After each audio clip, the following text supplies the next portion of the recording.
Nagsama-sama ang nasa 1,000 runners, kabilang ang ilang para-athletes at mga miyembro ng pambansang koponan sa Academic Oval ng University of the Philippines sa Quezon City nitong weekend para ipagdiwang ang National Disability Rights Week.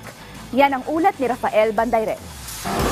4, 3, 2, and go!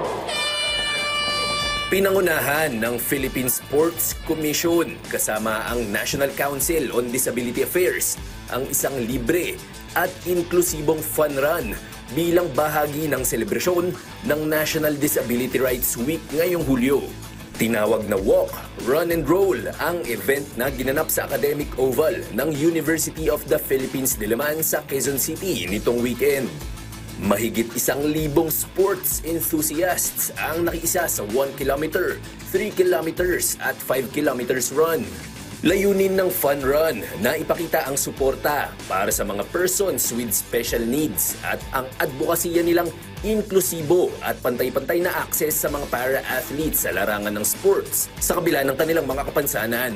Matatandaang noong June 19 nang idineklara ni Pangulong Ferdinand R. Marcos Jr. na National Disability Rights Week ang July 17 hanggang 23 sa bisa ng Proclamation No. 597 na nagpapakita ng suporta ng bansa sa United Nations Convention on the Rights of Persons with Disabilities o UNCRPD.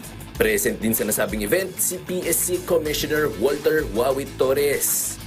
Is to make them feel, the person with disabilities, that you're inclusive, no? And it's an encouragement them to participate in activities like this because para maramdaman din nila yung naramdaman ng isang non-disabled.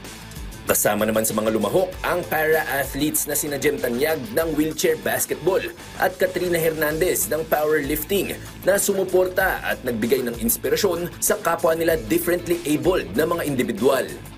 Nagpapasalamat po kami sa PSC, sa NCDA, sa paggawa po ng ganito pong programa at mas marami po sana mga kapwa namin PWDs yung maging open at lumabas po sila sa kanilang comfort zones para po mas ma-experience po nila yung pagiging malaya nila tsaka yung inclusivity po sa ating lipunan.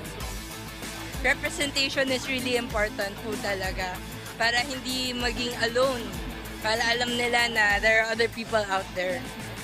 Naging bukas din ang programa sa mga pamilya ng mga lumahok kasama ang iba't ibang mga sports advocates sa paglalayong mas mapaigting pa ang kanilang advokasya.